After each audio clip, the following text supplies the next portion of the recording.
If someone hands you flowers with the right hand, look what the left hand is doing.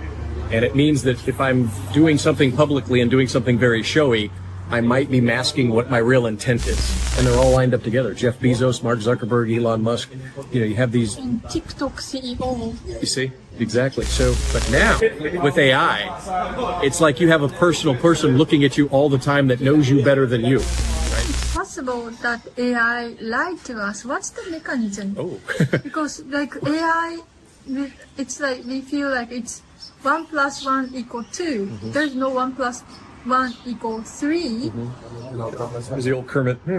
Okay, so now we're talking about what this USAID thing is, what's really going on, a potential discussion, and Al is going to talk to us very interesting stuff. So he's going to Memphis regarding this. So one of the things, like I said, with my father, and it's an old saying, he probably heard it from his father, you probably heard it in different versions. If someone hands you flowers with the right hand, look what the left hand is doing. And it means that if I'm doing something publicly and doing something very showy, I might be masking what my real intent is, right? And maybe the opposite of what I'm showing in public. For example, a mob boss that gives to a church $1 million, he's doing that to cover up something else he's doing, right? To put a public face on. So everything that's going on now might be a cover because it's very showy, it's very loud. There's not a lot of pushback from the oligarchs. You notice that? Congress does like, oh, we're one in the building, and they're knocking on the door and they're like talking to the one guard, and the guard's like this. They could just order it. They can order federal marshals to go down there and open it up if that is congressional oversight. They can get oversight by looking at the computers. There are legal ways to do it. But instead, all of one political party went down and was just banging on the door and then talking in gestures to the one security guard that was going out and talking to them and barring their entry. With their cameras. At the U.S. Treasury. Treasury, okay. Yeah. And then there was the Education Department. So they did it in the school, the Department of Education, and it was showy. But they weren't actually doing real legal measures. If you remember the first term of Trump, actually, there were legal measures against him. There was impeachment article. They were just, it was legal to stop some things that were going on. You remember with COVID, they can shut down narrative like that. You know, if you talk about ivermectin, hydroxychloroquine, it could get wiped out.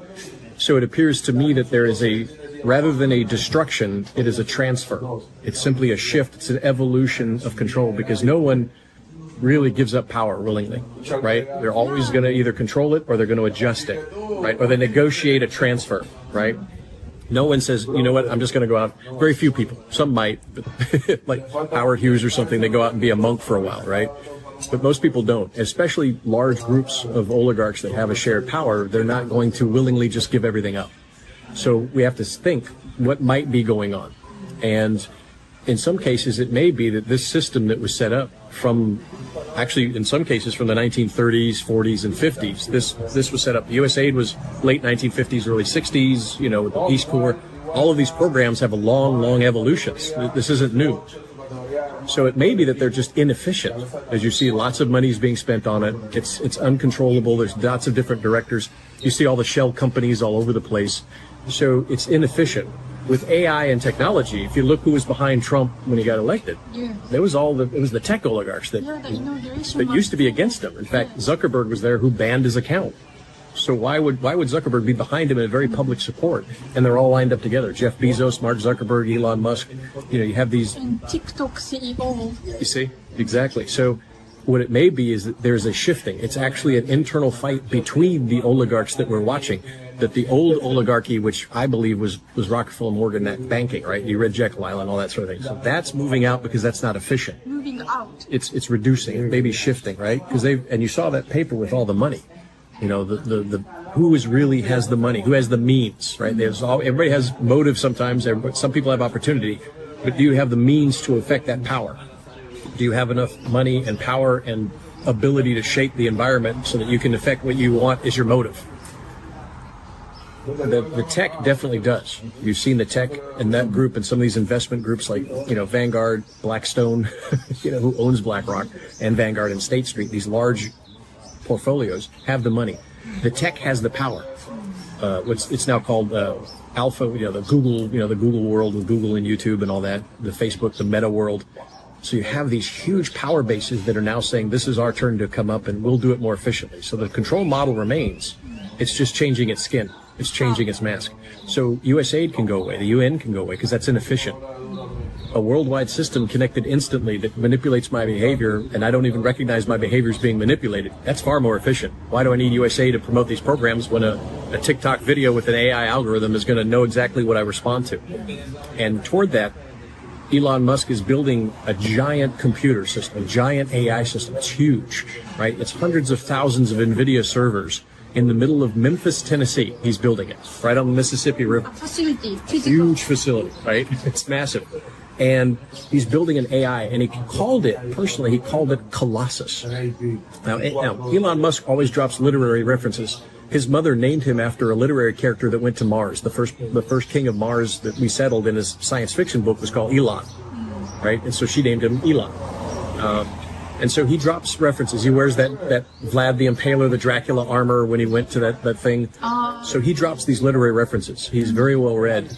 And when he says Colossus, that means something, right? It's different than the actual legal name.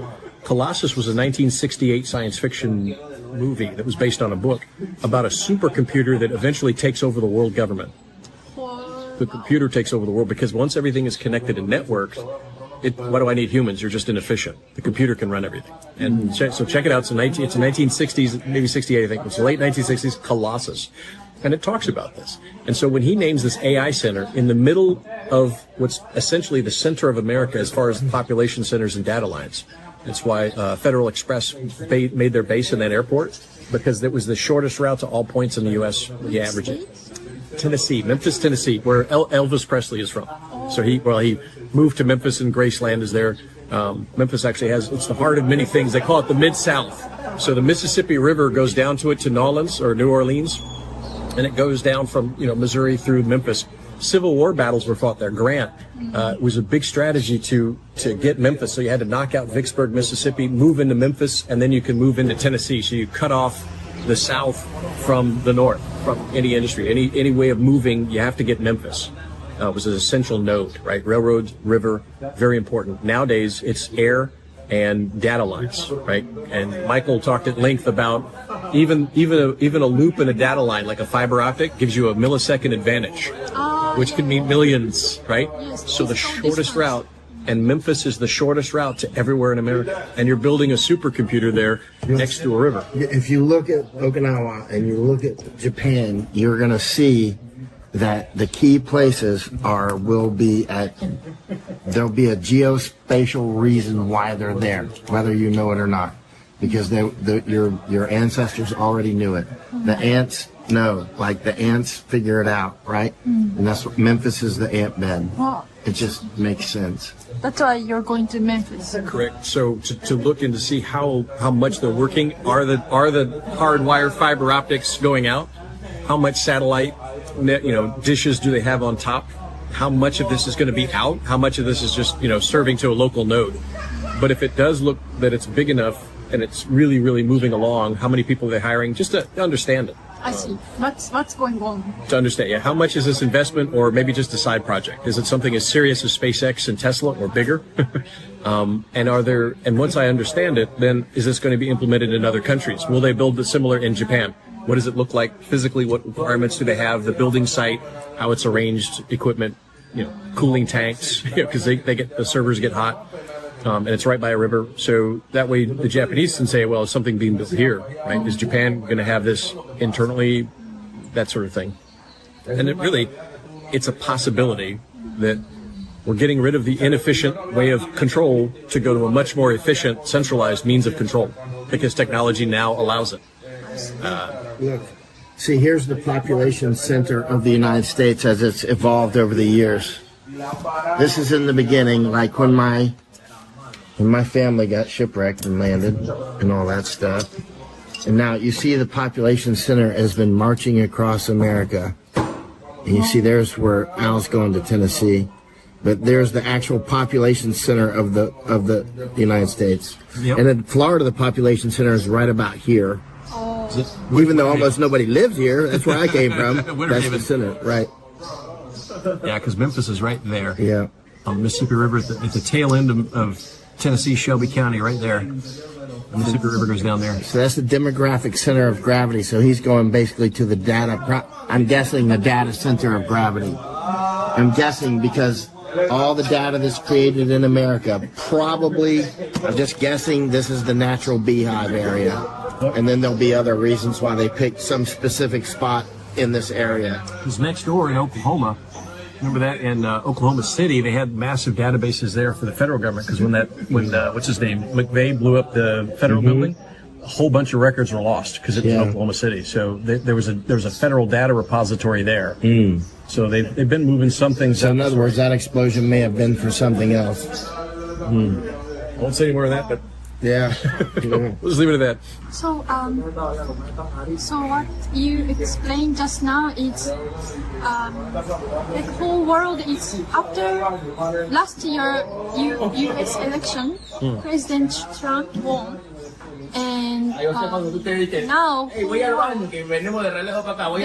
are now like emotionally driven that conservative are winning over the leftists or globalism. But what we are talking about right now is what we are seeing actually is the shift of the control mechanism, not the tide shift. It's possible, yeah. So it's very possible because we've seen it before, right? It's always in history. That happens, and no fight is ever really over. The struggle will always continue. It's a human condition. Right? There's always going to be a struggle between human beings. It's always going to be there. And so understanding where the direction is going and what it might be, is important for me to understand. I think for a lot of people to go, don't do a victory lap. There's some small victories and there was a lot of abuse with these groups, a lot of abuses you've seen here. I mean, USAID and a lot of those NGOs did a lot of bad things. And it's unfortunate. And some of it's intentional, some of it's inadvertent, just the system, but it was still bad, right? However, sometimes in inefficiency, you're somewhat protected, right? If the bad king is really bad at his job, you can avoid things. If a bad king is super efficient at what he does, it's not a good deed. So I would be cautious, and always be cautious, always investigate, always look at it. So again, just taking the first steps and looking and seeing what this thing might look like. One more thing I want to quickly ask you. What's going on in our information surface? Meaning, like for myself, what I'm experiencing right now, I use X a lot, and X is of course owned by now Elon Musk. And there are so many, I know that those algorithm works depends on how AI or algorithm analyze what I see daily. So they will feed me with things that I might like. But like recently, this is just my feeling by using X. I feel very physically uneasy because so many things are distractions, like things not even related to politics, but like very strong stimuli, like video with stimuli, like super joy or super disgusting video. Like I feel like this content is manipulating me. Like am I thinking too much? But the feeling that I get after using is I'm very tired and I don't want to see it, or like overwhelmed with this information. Get so many news, and now with these techniques, of course it's normal to get like overwhelmed by the information. But I feel like those social media is doing something to us. That's what I feel. Like I cannot, what should I say? Analyze. It comes with confusion. That's what I really feel, and like I ended up don't wanna see anything. That's the feeling especially recently. That's what I feel. Do you remember the book, The Rape of the Mind? So you read that. One of the conditions that were used to put you in a susceptible state for influence is heightened anxiety, confusion, and disruption. So putting those together, and you're already getting lack of sleep because the blue light scrolls. That's why Michael has that red light on there, because blue light keeps you awake. So there's your sleep deprivation, right? So you put those together, and absolutely confusion and anxiety and disruption of thought process is absolutely key to rape of the mind, right? And social media for years has been very good about, putting those ads in there. That's their revenue. They've studied the science, like casinos, right? What gets people to do a certain behavior, I can modify, manipulate. So there's really nothing random except as a test to see how you react on your feed. It's there by intention. So, and because AI is so pervasive now, right? It means it's everywhere. It saturates everything. So before, if I had a human agent, my span of control, like there's a human behind the keyboard at X or Twitter, and he's looking at the accounts and he's tracking it and he puts it on a database. He can only do a certain amount at a time. There's only so much he can think of and track, and so many hours in the day. So you have to hire more and more humans to do that, right? That's why Vijaya Gadde had about 330 content moderators when she came over. 330 people that she hired for Twitter when she came over, controlled Jack at Twitter, took over. Those 330 people, that was their job. But now, with AI, it's like you have a personal person looking at you all the time that knows you better than you, right? Because we have imaginations about ourselves. It's just empirically looking at how you behave, and it knows more than what you look at on X. It's your eye movements, who you talk to, whose phones you're with, everything. It compiles into the profile of you. And that profile of you is then used, depending on whatever they program in there, to either make you anxious, make you calm, make you buy this, make you buy that, click on this, click on that. And so absolutely, it's more pervasive now than a human can do, right?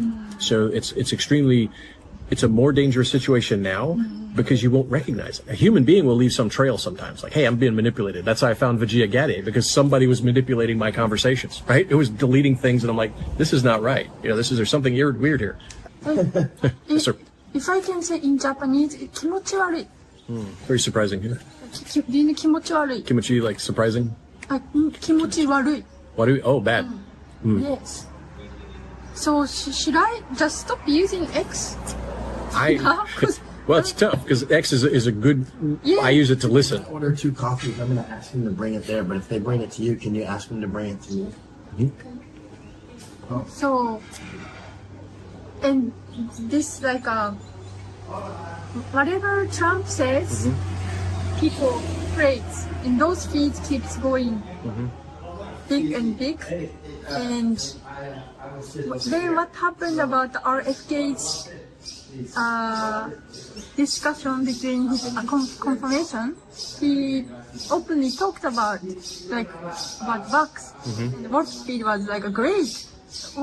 Why don't we talk about this issue? And then everybody who question those will be like, you are not part of the group. It's like vaxxed and unvaxxed. I'm still unvaxxed. So I feel like it's like that. It's like the same situation now, but the topic is different. Now we are on the winning side, or we are questioning the winning people. That's the feeling I get. Right. That's true, and that's again a human condition. So that dynamic between groups has gone on for generations. The difference is the technology now puts it that somebody's literally watching over you, trying to control what you see. It's like when people are in conversations and somebody jumps into a conversation, like they keep disrupting it, like that kind of thing. Or if you're looking at somebody and somebody keeps holding something in front of you, you can't concentrate, and I can't push it away because it's on my phone. And so what I do, and it seems to be pretty healthy, is like 2 days a week, I'm not on social media. I'm off, forget it, nope. I've got books, old books, read the books, go out, walk, interact with human beings. And that helps your mental health as well. There's a lot of, there's a Dr. Jeff Hansen, really, really good clinical psychologist, but he has a good understanding of how the mind of a child especially is shaped. And social media it warps it. It creates a lot of problems within the mind. Social media, this instant stimulus, and everything's anxiety. Human beings are not designed to be nervous all the time. If it is, I'm in a war state and I need to get out, right? If I'm always nervous and I'm always scared, in like this village, everybody's relaxed. You see that? Yes. This is the natural state. If you go to an old farm, a farm town in Japan, like Harunocho or somewhere, the old people are very relaxed. It's very calm, relaxed. I don't want a lot of excitement. That's normal human behavior. If I'm always excited and there's always an emergency, you're in a war zone or you're being attacked. And normally that only happens a little bit, right? You're not attacked by a tiger for 27 hours. You're attacked by a tiger maybe 5 minutes. So I just need 5 minutes of adrenaline to get out of here. If it's a war, I just need to get out of that spot. And it may be maybe an hour, 2 hours. You know, if it's a really long conflict, it's longer. And that's when people break down psychologically and physically. And so when you look at the natural state of human beings and how we have existed for 4,000, 5,000 years, it's a steady state, right? I need to be at homeostasis of my mind, right? Calm state of mind, relax. I need patterns, right? I have a predictable pattern. I wake up, I eat, I talk to the same people. How you doing? I'm comfortable because I'm secure in my environment. If I'm pulled out of that environment, I don't know anybody. That's one anxiety. If all my friends are here, I don't know them. I'm not secure because they can turn on me in a moment if I post something. I'm very nervous. You'll see it with a dog. If a dog doesn't feel he's part of the group, he puts his tail between his legs, he goes off to the side, he'll stop eating. If you don't feel like you belong in the group, that's a big deal. And people artificially feel they're part of a group here, but they're not. You know, friends get banned, they get off. You post one thing and everybody attacks you. That's not healthy. It's not healthy at all. And it creates this anxiety all the time, and you will break down and you won't have good mental processes. You can't see things. So get off it. Right? Don't be a slave to this thing. This is a Skinner box. Read, if you're Japanese people, read B.F. Skinner and what he experimented with a Skinner box. This is that same function. It's designed to just make me an endorphin, slave. Skinner box. Yeah, B.F. Skinner was his name. And he did a lot of experiments that were unethical at the time, but they revealed something about human nature and how you can shape and control it. Kind of like rape of the mind. And this is a good box for rape of the mind, especially social media. So get off it. 2 days. If you can't do 2 days, do 1 day.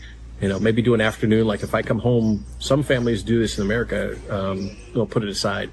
They just here it's in the box. Do a dinner. Put it in the box. Don't look at it for dinner. So not only social media, but it means that no touching phones. Yeah. Because I'm just trying to get, what am I getting? I'm trying to get a stimulus, right? I'm getting an endorphin stimulant. I'm getting something. I feel like I'm nervous. And it's like an addiction because you've seen it with cigarette people that smoke cigarettes, addicting substances or druggies. I need my fix, right? They get nervous without it. I don't know what's going on, right? So, take somebody's phone away from them, like kids in a school. They take it in the classroom. The kids are nervous at first because it's like, I need my fix. I need my endorphin hit. But that's not normal. So you have to retrain your mind to get to a normal endorphin level, a normal condition to be a healthy human being, healthy mental health. And nobody focuses on that. This is the cause of a lot of stress. It's just the social media, just clicking through. And it's not productive. I mean, if you watch, some people look at it, but most people look at entertaining stuff. You're not really learning anything, right? You're not developing relationships. I'm not bonding myself to my community. I think there's some people in Japan that were making little villages again. They were trying to create communities again, usually around agrarian stuff, like farming their own rice and healthy food and that sort of thing, because that's another component. But there's a movement in Japan with a few of them that understood this dynamic, that large cities isolate people, and then you add the computer or the phone as a crutch, and it creates very bad mental health. It creates big problems. And so I think they were working there. So it might be interesting to talk to them and see what their results are with that. When I talked with Matthias Desmet, the professor before, I think he mentioned something like, it's not about the content, but it's it's not Matthias Desmet, somebody else, but it's the equipment is the issue. That's what you are talking about. Not the content, but with this equipment, we are constantly receiving the stimulus that makes our body like a Skinner box. Right. Yeah, it's just constant. It makes us and that creates a very big unknown. And if the unhuman element says humans are inefficient, get rid of them, because there's nothing bonding it. It's not part of it. Always at the source of a human being, there'll be sometimes in murders, not all of them, there's a little bit of guilt because I've killed another human being. I've killed someone like me. They'll see in the face of the person themselves a little bit, or someone they know. AI doesn't have that. It doesn't have any emotional attachments that might modify its behavior in a good way. right? So it's purely logic. And the danger of pure logic in a non-human system is humans might not be good. Right? If, even some humans are saying, like Greta Thunberg, humans are parasites on the planet. What if AI says that and it controls everything? It, in an instant, very efficiently can get rid of humans. Right? So we have to be very careful about how much we allow it. And if we connect it to banks and it can shut them off, it's very curious. So I think there needs to be a lot more research in AI. AI is never going to go away.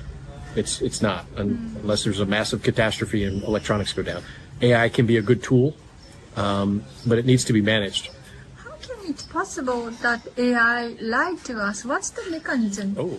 Because like AI, it's like we feel like it's 1 + 1 = 2. There's no 1 + 1 = 3.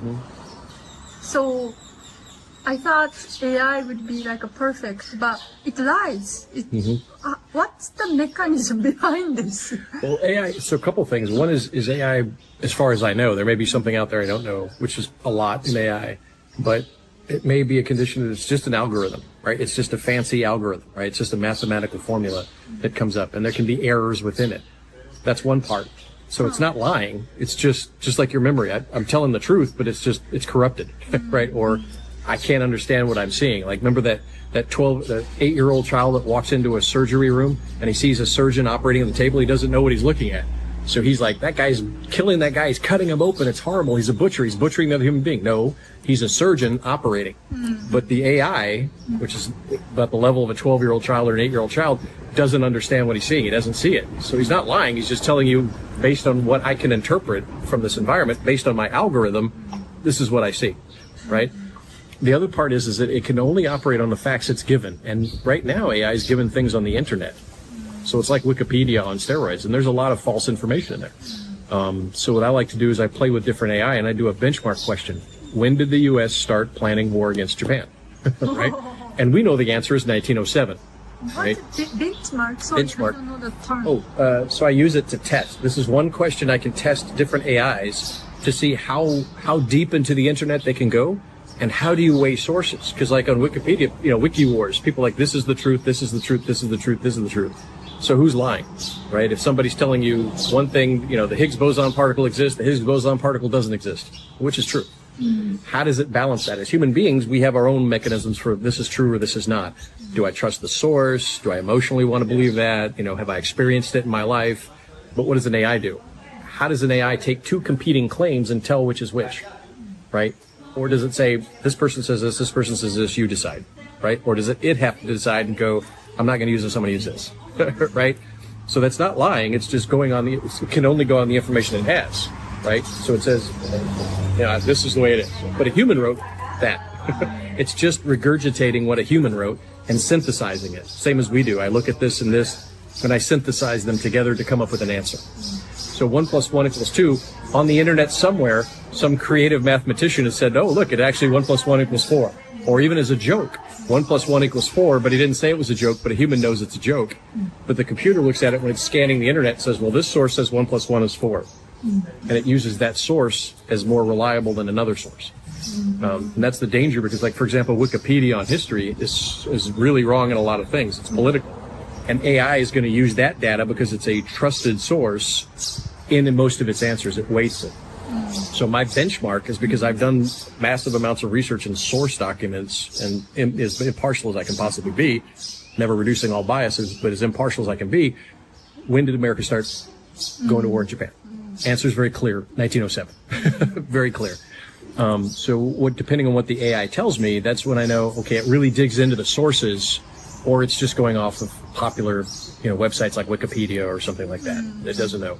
So how much can you trust it for your investigations, your research? That's a good benchmark question to use. So I can see how mature the AI is. Is it really mature? It can go into archives, or it's just looking at Wikipedia and processing that very quickly. And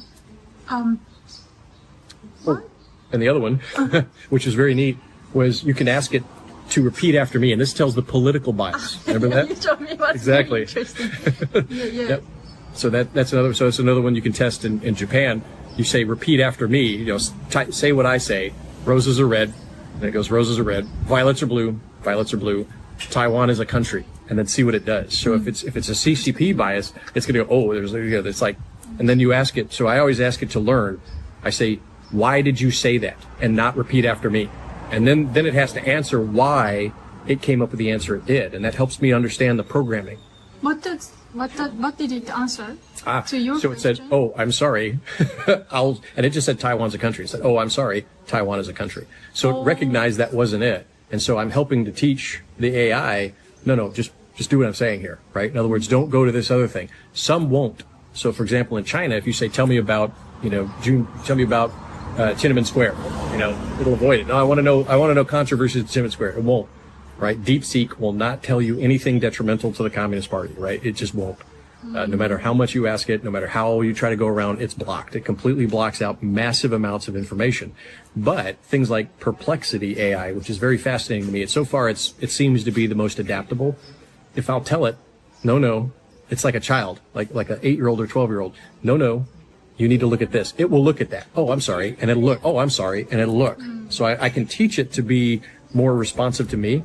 So for the benchmark question, when did America start? The first one was like, well, after Pearl Harbor. And I'm like, no. I said, using the source, historyda.org, do it. And it incorporated it. So it said, but it only went back to like 1920s. And I said, that's the incorrect answer. And I gave it the incorrect answer, and it completely modified it based on my input if I could prove it. So that's good, right? It's a learning model that learns for you. It's a tool rather than it's going to tell me what to do. So there are things you can do. In fact, I should probably write something like the guide to AI research. It's actually a good thing to do. How you can ask these questions and test, wait a minute, I don't want this. Look at this, and it will tell me certain things. I said, can you go into newspaper archives? It says, no, I cannot.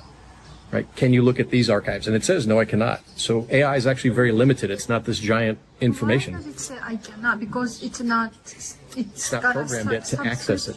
Exactly. So most of it's subscription, but you can go in the Library of Congress and get some archives, but it takes more work. And so sometimes it'll just screen it. So they've already given it parameters to look at, and it can't look at anything more. Some can, but it gets confusing, and then you have to weigh it because there's contradictory. If you go to the CCP website versus an American website, versus a Tibetan website. So how does AI balance those? What is AI's bias? And that's what I'm interested in. And that's going to be in the algorithms. Programmers did it. Now what's going to be interesting is if AI starts making AI, right? In other words, AI is going to program the next AI. Now it's more free from human thought processes and controls, and that's interesting. So, but you just be careful with it. It's a tool. It's never going to go away. And you have to learn how to tame it, control it, and understand it. So this is Perplexity, which is usually pretty good, right? So this is the app? Well, I don't use an app. You can do it online or an app. Oh, okay. Either one. I do it offline. Off app. So it says Is this under your account? I'm sorry. No.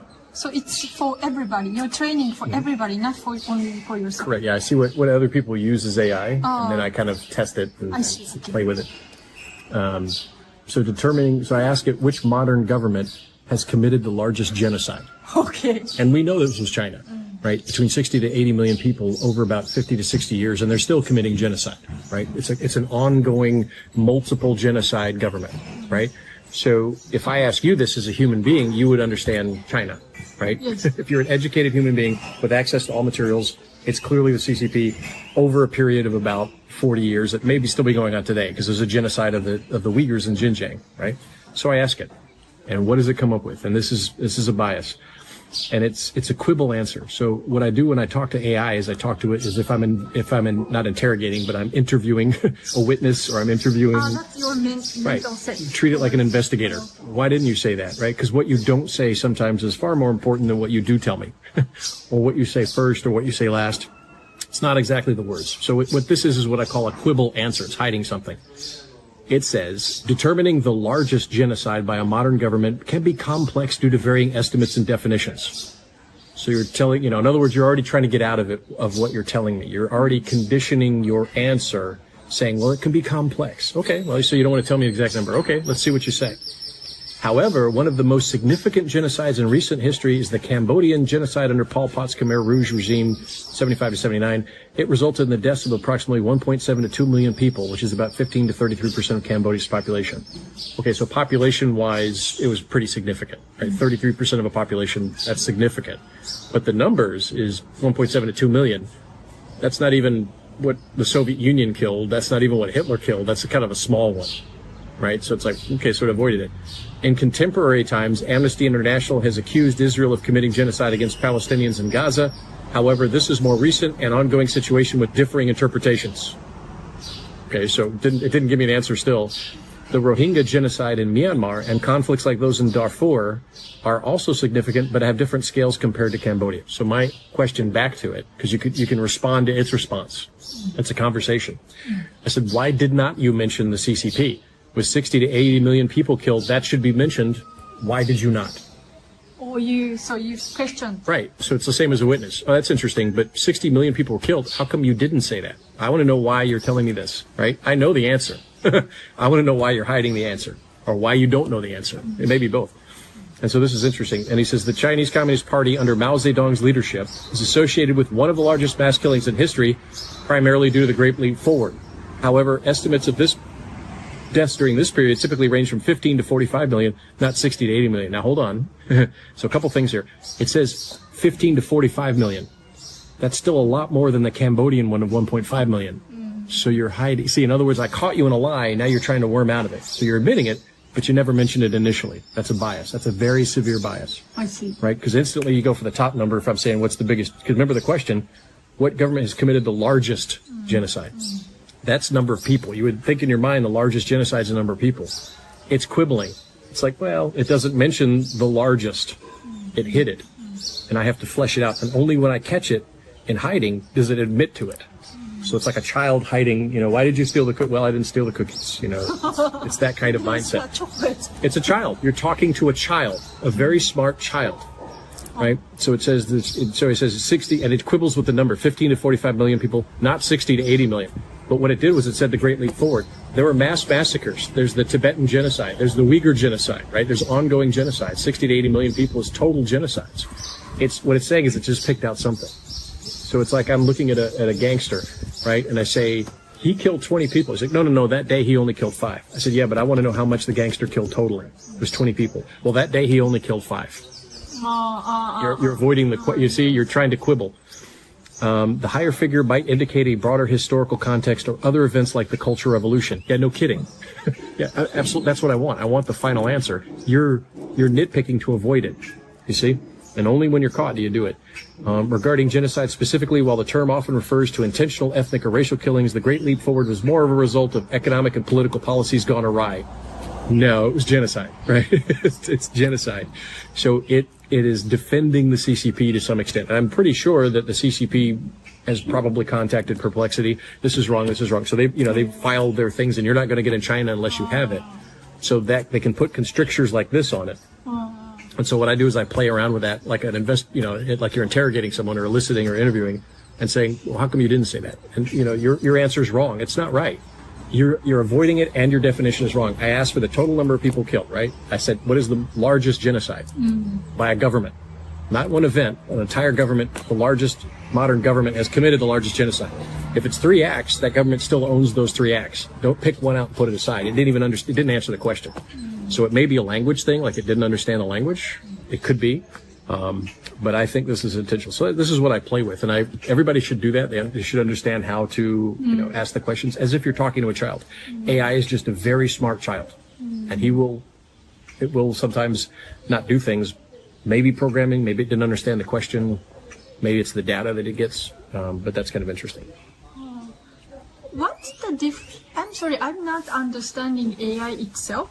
So maybe this is why I have this question. Why AI is child? Why cannot be matured? Because it's like when human create software product, it's like a function as it was designed. So AI is different than this idea of software? It's designed more complex. In other words, you're trying to get it to intelligence, right? But intelligence isn't just knowing facts and spitting out facts. Like most programs do one thing, right? It's binary. Technically, if you break everything down, it's binary, zeros and ones. It's mathematical. It's an on-off switch. I mean, if you go way back. But basically, that's it. Just more and more complex layers. And so it's mathematical. Everything is mathematical in a formula. But this has some variation, right? You can go out, you can synthesize information and put it together very rapidly. So they call it artificial intelligence, right? But it's just a complicated algorithm, right? That looks at mathematical.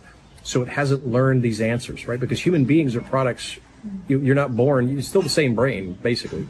When you're born, you're not asking it. Maybe can't operate machinery. It can't do a lot. It has to go through a learning process to go, oh, that's right. This isn't right.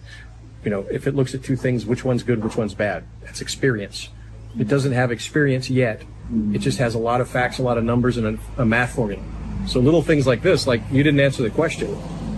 That's like a child, right? So I can't explain the mathematics behind it, but I can see its responses and say, that's about the same as a 12-year-old or a teenager would give me when he's trying to get out of something, right? He's avoiding the answer and he's nickel and diming, what we call nickel and diming. He's trying to take this out to avoid giving me the answer that we both know is there. I know it. He knows it. Maybe he doesn't, but he definitely knew because he had the numbers for one of the genocides. And then he quibbled about why he didn't include that number. But you knew it, and I want to know why you didn't say it. Was it because, you know, if I can get you to that point, DeepSeek would have been like, nope. So DeepSeek would just, nope, never happened. China never did it. That's what DeepSeek will tell you, right? It's a liar child. Oh, DeepSeek? Yeah, any, and look who makes it. Anybody that makes it from China, from the CCP occupied Asia, it's never going to tell you anything political. It absolutely is a political propaganda machine. There is no way around it. Just ask it. That's one benchmark question. Which government did the largest genocide? It's clearly China. It's about 60 to 80 million people of total genocides that they did, right? And genocide is ethnic cleansing. Genocide is policies and programs designed to reduce populations. It doesn't have to be ethnic. It can be political. There's political genocides, right? So maybe the way I try to understand is like the perception I have right now towards AI is maybe I have to modify. Meaning, if we wanted to know what is truth or what's the facts or what is correct, then it's not just about the information, but we have to take into all the context. It's context and how much we can gather context and apply it to get as close as possible requires like good mentality or characteristic or it's like spirit. I think it comes with human with you know, in Japanese we say tamashi. Like not we are namashi. We have body, but we have something more. And AI, it's a electricity operated machine. So what we have and what those don't have makes the difference. For now, yeah. So and it may be in the future technology may change it to some degree, but for now that's pretty much what it is. Because you know, it used to be, some people will say that human beings are just like a computer. It's synapses, right? So I fire a synapse in my brain. There's a 1, there's a 0, right? Electricity hits, that's a 1. Electricity doesn't hit, that's a 0. On state, off state. And it's just millions of those synapses firing is what makes a human. But we know now that's modified by chemicals. There's endorphins, there's testosterone, there's things that make you irrational. There's, you know, responses that don't even hit here, right? So there's other things that affect us that won't affect this. It doesn't have an environment. It doesn't have that kind of imagination. So it's purely rational to a certain degree without real emotion to modify that. And that's kind of frightening in some ways. So humans right now, humans and AI are different. It's artificial intelligence? No, it's just a fancy algorithm, right? With a great brand name. It's a good marketing name, but for now, it's a fancy algorithm that's about the level of maybe an 8 or a 12-year-old. That's really smart, you know, smart 8 or 12-year-old, but still 12-year-old, right? For now. And again, that can change over time. There may be folks out there working with AI that can interact with its environment. It's hot, you think differently, right? It's cold, you think differently, right? We're not purely rational. We're a combination of rational and emotional and physical that we don't even understand what's going on. Right? We can be sick, we can have cancer and not know it, and our bodies and our emotions are changing our behavior, but we can't explain why. Because there's things that are not purely rational. And that's to me, that's the beauty of humans, and the complexity and the wonderfulness of humans is that we have this ability to be rational and emotional and biological creatures at the same time. Whereas an animal is just, he reacts to his environment. I don't think a dog dreams of space, but a human being can. We can dream outside of our environment, which is quite unique.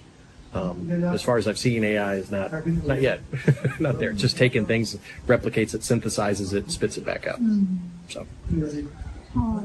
I think thank you very much for this conversation. Probably very confusing. I'm sorry.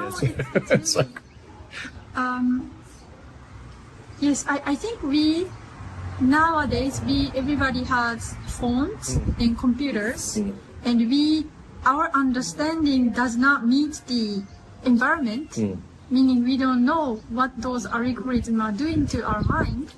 So we are like driven to maybe spend more or behave in certain ways, and we feel this anxiety or manipulation. So I think it's very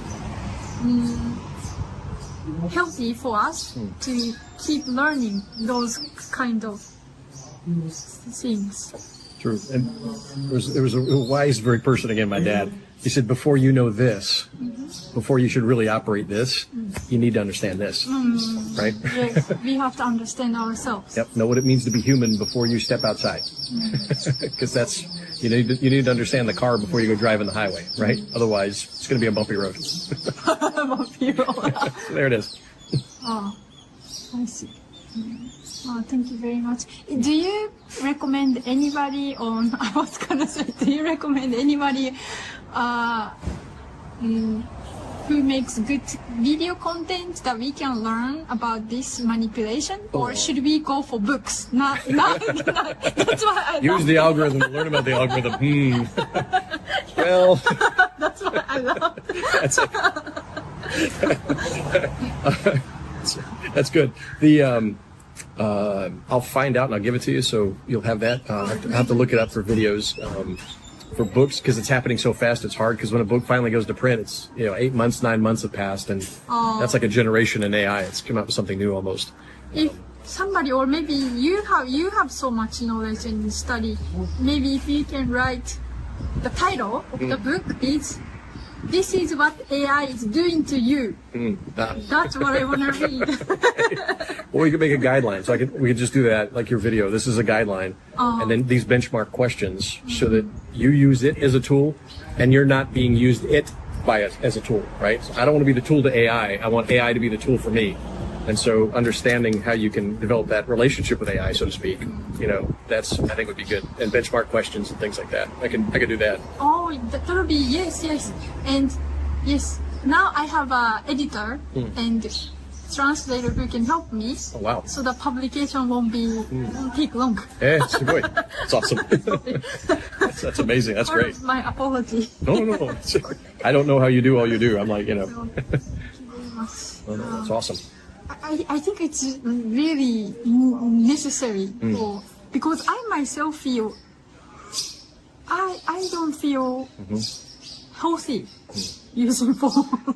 So we'll get read rape of the mind. If you could translate that into Japanese, that would be huge. Yes, that's what. Because it tells you anxiety, fear. That creates the condition that you're susceptible, right? Because human beings, like I said, look at normal human beings. 23 hours in the day. Most days they're relaxed. You're only crazy on a certain day. But if you look at New York, if you go to Tokyo, they're elevated, right? Cortisol levels are up, adrenaline levels are up, right? And you're stressed. And so people, they turn to things to try to de-stress, but it only makes them more stressed. Human beings are not designed for constant stress. That's for even on the battlefield. The toughest warriors, if you're sustained under stress conditions long enough, you're going to break down. Mentally and physically, you'll break down. So human beings have done themselves artificial, and you need to relax more, and Japan is great about that. If you think about old Japan, right? You go to nature. Nature is very relaxing, right? Because human beings, 4,000 years, this is how we lived for 4,000 years, right? Only very recently do we live in cities with machines and industry and that sort of thing, right? So my entire biological evolution for the last 4,000 years has been adapting to this environment, and now I'm being taken out and put somewhere else. Look at the dogs here. They're relaxed and walk around. But when the cities, they're barking at everybody, they're yelling at everybody. Bark, bark, bark, bark, bark. You get the yippy dogs, right? And the worst of the yippy dogs are the little one you put in a purse. Because a dog's not designed to be put in a purse, right? The little chihuahuas, right? The chihuahuas are nuts. Why? Because they get put in purses. They get carried around. Yeah, and they're like, I'm stressed. This is not how a dog should act. And so of course it's going to be neurotic. Of course it's going to be insane. You do that to a human. I put him in an artificial environment that's always stressed. He's gonna be like a chihuahua. He's gonna go crazy. He's gonna go nuts. And so we have to understand ourselves. What are we designed for, really? And if you have to work in a city, great, but go to a park. There's lots of beautiful parks in Tokyo, for example, right? Many of the big civilizations had a large park. In the beginning, New York's got, the Central Park, right? Huge park that you need to get back to nature and get back to nature. That's why one of the beauties of Shinto is it's literally around nature. It is to just interact with nature. They don't say much in the Norito, but it's nature. It's very natural where the jinjas are placed. That's very important that you get in that mindset, and that's like a natural therapeutic. Just to center yourself on that as much as you can. If you live in a city, especially, or if you're stressed out about these things, throw it away. Go to a jinja, do that. So modern version of kegare is this. So we need to 払わないといけない。That's my idea about the oh, yep, exactly. That's true. I see. Thank you very much. I like that. Kegare. I'm going to start calling it Kegare. Kegare box. Kegare box. I like that. Mental Kegare box. Yosh. That's good. That's exactly what I feel about this. That's a good one. That's good. And this one. Thank you very much. Thank you very much. この度、新しく旅チャンネル、まさこの海外生活情報局というチャンネルを開設しました。リンク先は概要欄にありますので、ぜひご覧ください。ぜひチャンネル登録をよろしくお願いします。